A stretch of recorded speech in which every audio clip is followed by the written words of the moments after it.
گھر میں کوئی ذرا ہی نہیں گرتا اتنا فاقہ ہے، میرے گھر میں کچھ بھی نہیں ہے۔ فرمایا روزی کر اور کچھ کما کچھ بچا، تھوڑا تھوڑا 10 محرم کے لیے بچا۔ عاشورہ کے دن 10 محرم کے دن اپنے گھر والوں میں تو اللہ جل شانہ اس کی نسلوں کو فقر فاقے سے بچائیں گے۔ حضرت خواجہ حسن بصری رحمۃ اللہ علیہ کے پاس ایک شخص آیا، میں بصرہ میں ان کے پاس حاضری میری ہوئی، ایک شخص حاضر ہوا تو عرض کرنے لگا شیخ گھر میں فقر اور فاقہ ہے، لیکن اس نے جو پہلے لفظ کہے تھے وہ لفظ کچھ اور تھے کہ شیخ میرے گھر میں چیونٹیاں اور مکوڑے کیڑے نہیں ہیں، تو اس بات کی دلیل ہے گھر میں کوئی ذرا ہی نہیں گرتا اتنا فاقہ ہے، مکوڑے ذرے میرے گھر میں نہیں ہیں، میرے لیے کچھ کیجیے، میرے لیے کچھ کیجیے۔ تو سرکار کا فرمان ہے کہ اچھا ایسا ہے کہ کل آنا۔ وہ کل آیا، اس نے اپنی ذبح العالی کی داستان اس سے بدتر سنائی، کتنے فاقے ہیں، گھر میں مشکیزہ ہے وہ بھی پھٹ گیا ہے، اس کو پیمند لگا لگا کے تھک گیا ہوں، مشکیزے میں پانی نہیں رہتا، میرے گھر میں پانی کا قطرہ بھی نہیں، میرے گھر میں دانہ بھی نہیں، میرے گھر میں جو بھی نہیں، میرے گھر میں کوئی پنیر بھی نہیں، میرے گھر میں کوئی زیتون نہیں، میرے گھر میں کچھ بھی نہیں ہے، فاقوں سے ہیں۔ اور پھر ایک بات عرض کی اس سائل نے، شیخ میں آپ سے امداد نہیں مانگنے آیا، دعا مانگنے آیا، امداد مانگنے نہیں آیا، دعا مانگنے آیا، میرے دعا فرما دیں اور مجھے کوئی دعا بتا دے۔ شیخ نے سر جھکایا، فرمایا کل آنا۔ اس نے مایوسی کی حالت میں شیخ کے چہرے پہ نظر کی، لیکن اللہ کے ولی تھے، اسے بھروسہ اور اعتماد تھا، اور یاد رکھیے گا جس کو ملا ہے اعتماد میں ملا ہے، اور جس کو ملا ہے بھروسے پہ ملا ہے، بھروسے میں ملا ہے۔ اگلی دفعہ آیا، اگلے دن آیا تو خاموش بیٹھ گیا، وہ نہیں بولا اور خاموش بیٹھا رہا۔ حضرت نے اس کے کندھے سے پکڑ کے اسے اپنی طرف متوجہ فرمایا مجھے تیری درد، تیری تنگ دستی، تیری ذبح حالی کا احساس ہے، لیکن میں کیا کروں، میں 3 دن مسلسل اللہ کے اوامر کی طرف متوجہ ہوں، 3 دن مسلسل میں اللہ کے خزانوں میں دیکھ رہا ہوں کہ تیرے لیے کوئی رزق کا ذرہ ہے، کوئی رزق کا دروازہ ہے، مجھے نظر نہیں آ رہا، لیکن ایک دور روشنی نظر آ رہی ہے، اور وہ ہے 10 محرم کا عاشورہ کا دن، ایک تیرے لیے روشنی ہے، وہ نظر آ رہی ہے۔ اگر تو اس پہ مطمئن ہوتا ہے تو پھر تیری 10 نسلوں کے لیے رزق کے دروازے ہیں۔ اور فرمایا سینے پہ ہاتھ رکھ کے فرمایا حسن اس بات کا اللہ کی رحمت سے گواہی دیتا ہے کہ تیری 10 نسلوں میں رزق، وسعت، برکت کے دروازے۔ جب اس نے 10 نسلوں کی بات سنی، اس کا سانس میں سانس حوصلہ آیا، اور وہ بیچارہ جو مایوسیوں میں چلا گیا تھا اس کے اندر کچھ جان اور رمق آئی، تو کہنے لگا حضور آپ فرمائیں میں کیا کروں؟ فرمایا روزی کر، محنت کر، روزی کر، محنت کر، اور کچھ کما کچھ بچا، کھا بھی صحیح لیکن تھوڑا تھوڑا عاشورہ کے دن کے لیے بچا، تھوڑا تھوڑا 10 محرم کے لیے بچا۔ جب 10 محرم قریب آئے تو 1 محرم کو میرے پاس آ جانا، 1 محرم کو میرے پاس آ جانا۔ کہا ٹھیک ہے، وہ چلا گیا، 1 محرم سے پہلے وہ آ گیا۔ شیخ نے دیکھا، پہچان لیا، اسے بٹایا، محبت دی، فرمایا اب جتنے پیسے تیرے پاس ہیں، تو اس نے کہا چند درہم ہیں، اور میں بہت ہیں، چند درہم ایسا کر گھر والوں پہ خرچ کر 10 محرم کو، یہ چند درہم 10 محرم کو گھر والوں پہ خرچ کر، کیونکہ آقا کا فرمان ہے جو عاشورہ کے دن اپنے گھر والوں پہ رزق کی وسعت کرے گا، عاشورہ کے دن 10 محرم کے دن اپنے گھر والوں میں کو کھلا رزق دے گا اور ان پہ خرچ کرے گا۔ ایک روایت میں ہے کھلا، مفہوم عرض کر رہا ہوں، ایک میں ہے خرچ، جتنا توفیق ہو خرچ کرے گا، تو اللہ جل شانہ اس کی نسلوں کو فقر فاقے سے بچائیں گے، اور اللہ اس سے راضی ہوں گے، اور اس کے لیے جنت کے وعدے ہیں۔ آپ نے اسے وعدے سنائے اور وہ چلا گیا۔ سال کے بعد آیا تو دیکھا کہ ایک دور سے ایک شخص ہے جس کے ساتھ 3 اونٹنیاں ہیں، ایک پہ خود بیٹھا ہے، 2 پیچھے چل رہی ہیں۔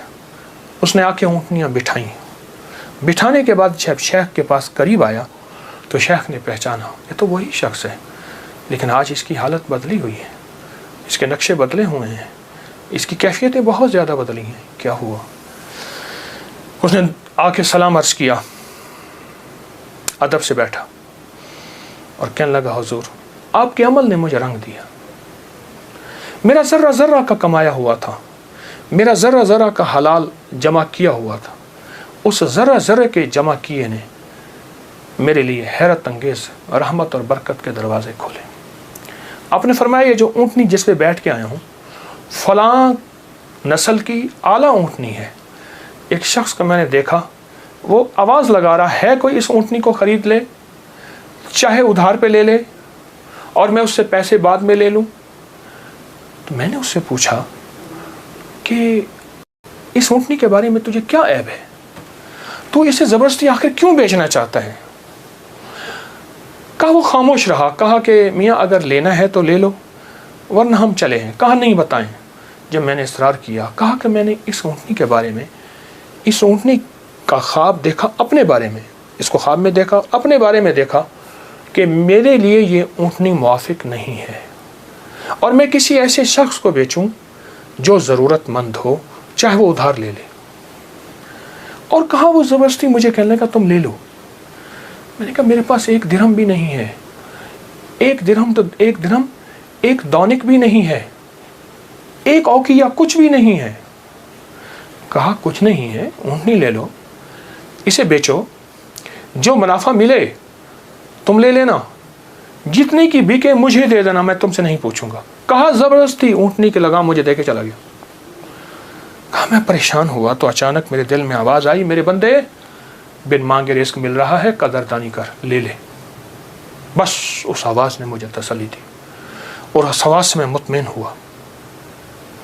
ہوا اور کہنے لگے کہ بس میں پھر اس اونٹنی کو لے کے چلا شام تک۔ ایک صاحب نے دیکھا، کہا واہ ایسی زبردست اونٹنی کہاں سے لی؟ میں نے کہا بیچنی ہے، واقعی بیچنی ہے، یہ تو بہت اعلیٰ نسل کی ہے، یہ لوگ تلاش کرتے ہیں، یہ تم کتنے کی لو گے؟ کہا تم قیمت لگاؤ، تم کتنے کی لو گے؟ کہا کہ اس نے 500 درہم کہا۔ میں نے کہا نہیں میں 800 سے کم نہیں دوں گا۔ کہا اپنی زبان پہ پکے رہو گے؟ کہا پکا ہوں۔ کہا چلو میرے ساتھ، میں تمہیں 800 درہم دیتا ہوں۔ کہا کہ میری لگام نہیں پکڑی جا رہی تھی، میرا ہاتھ کانپ رہا تھا۔ اس نے میرے ہاتھ کانپتے دیکھ کے کہا کیا ہوا، تکلیف ہو رہی ہے، کوئی لرزہ ہو گیا؟ میں کیا اظہار کروں، میں تو 1 درہم کو ترستا تھا اور 800 درہم۔ کہا اس نے میرے ہاتھ سے لگام لے لی اور مجھے خود اونٹنی میں بٹھا لیا اور پیدل جا رہا۔ اب میرا نقشہ عجب بڑھ گیا، عجیب ہو گیا، میں غلام، اب میں آقا بنا بیٹھا ہوں اور مجھے اونٹنی پہ لے جا رہا ہے۔ گھر گیا، اس نے مجھے اچھا کھانا کھلایا، بڑی عزت دی، اونٹنی کو کھانا دیا اور مجھے 800 درہم کی تھیلی پکڑا دی۔ کہا میں پریشان اس کو لے کے کیسے جاؤں؟ وہ میری پریشانی بھانپ گیا۔ کہا آپ کہاں کے رہنے والے ہیں؟ کہا کہ میں فلاں بصرہ کی، فلاں گاؤں، فلاں بستی، فلاں جگہ کا رہنے والا ہوں۔ کہا میں پہنچاؤں گا۔ اس نے اونٹنی پہ مجھے پھر بٹھایا، خود ساتھ بیٹھا اور مجھے آگے بٹھایا، خود پیچھے بیٹھا، حالانکہ اس وقت وہ مالک تھا، میں مالک نہیں تھا۔ مجھے 800 درہم دے چکا تھا اور مجھے گھر پہنچایا۔ کانپتا ہوا جب میں گھر پہنچا، میری بیوی نے مجھے لرزے کی حالت میں دیکھا تو پریشان ہو گئی، کیا ہوا؟ میں نے اسے کانپتی زبان اور ہانپتے دل، دھڑکتے دل اور ہاتھوں کی لغزش کے ساتھ یہ سارا واقعہ سنایا۔ کہا اس نے 800 درہم کی دیکھا نا تو ایک دم پریشان ہو گیا۔ میں نے کہا کہیں یہ مر نہ جائے، مجھے خطرہ ہوا۔ اب کہا کہ اس میں سے ہم نے 1 درہم نکالا، کبھی تھیلی کو دیکھتے ہیں، ساری رات نیند نہ آئی اور اس 1 درہم نکال کے ہم نے گھر کا خرچ لیا۔ وہ پہلا دن تھا جب ہم پیٹ بھر کے کھانا کھا کے اور اچھا کھا کے رات کو سوئے۔ اب میرے اندر پریشانی اور بے چینی تھی۔ وہ بے چینی یہ تھی جس کی اونٹنی تھی اس کو میں پیسے دوں، کہاں سے ڈھونڈوں؟ وہ تو دے کے چلا گیا۔ اب میں نے جا کے اللہ سے مانگنا شروع کر دی، جنگل میں روتا تھا، 7 دن مسلسل میں روتا رہا اور گھر آ جاتا تھا، کھانا ساتھ لے جاتا تھا اور پھر روتا تھا، اللہ میرا دین ہے مجھے مالک سے ملوا، میرا دین ہے مجھے مالک سے ملوا۔ کہا کہ جمعہ کا دن تھا، صبح صبح آ کے کسی نے دروازے پہ آواز دی۔ میں پہچانا کہ وہی بندہ ہے، دیکھا تو وہی ہے، میں گلے لپٹ گیا، اسے رویا بہت زیادہ۔ میرا محسن تھا، میں اسے چوم رہا تھا، میں سر سے پاؤں تک اسے چوم رہا تھا۔ کہا وہ شرمندہ ہو رہا تھا، تو میں نے اسے یہ سارا واقعہ سنایا، ایسے اونٹنی دی، ایسے ایک بندہ ملا، اور اس نے 500 اور میں نے 800 درہم، اور اس نے مجھے 800 درہم دیے، اب تک ہم اس میں سے 5 درہم خرچ کر چکے ہیں، یہ تھیلی ہے، یہ آپ اس میں سے لے لیں۔ کہا اس نے اس میں سے 250 درہم لیے، کہا یہ میری اونٹنی اصل میں 250 درہم کی تھی، باقی تیرے ہیں۔ کہا جب اس نے کہا نا تیرے ہیں، تو میں ایک دم پریشان ہوا کہ اتنے پیسے میرے کیسے ہو سکتے ہیں؟ میرے باپ دادا نے آج تک اتنے پیسے نہیں دیکھے، غربت تو میں نے ورثے میں پائی تھی، غربت تو ورثے میں پائی تھی۔ تو کہا کہ پھر میں نے وہ تھیلی لی، اور پھر میں نے اس سے کاروبار شروع کیا، اور اس سے اونٹوں کا کاروبار ہی کیا، اور کہا کہ اب عالم یہ ہے کہ میرے پاس اونٹوں کا ایک قافلہ ہے، ایک ریوڑ ہے، اور بہت اچھی نسل کے ہیں، میں 3 اونٹنیاں لایا ہوں، ان تینوں کے پیچھے ہدایے ہیں جو میں آپ کی خدمت میں پیش کرنا چاہتا ہوں۔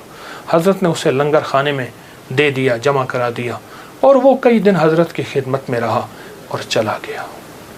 میرے آقا کا فرمان، اس سارے واقعے کا نچوڑ، میرے آقا کا فرمان سرور کونین صلی اللہ تعالی علیہ وسلم، جو عاشورہ کا دن اپنے گھر والوں پہ دل کھول کر خرچ کرے، رزق حلال میں سے، طیب طاہر میں سے، رزق حلال میں سے، طیب طاہر میں سے خرچ کرے، اس کی زندگی میں کامیابیاں اور اسی طرح آتی ہیں۔ میرے حضور کے ایک ایک فرمان میں سچ ہے، حقیقت ہے، حقیقت ہے۔ اگر زندگی کے سبق میں آگے بڑھنا ہے، کامیابیاں آگے اور سبقت لے جانا ہے، تو ان فرامین پہ عمل کریں۔ یہ جو چھوٹی چیزیں میں نے آپ کی خدمت میں عرض کی ہیں، ان پہ عمل کریں۔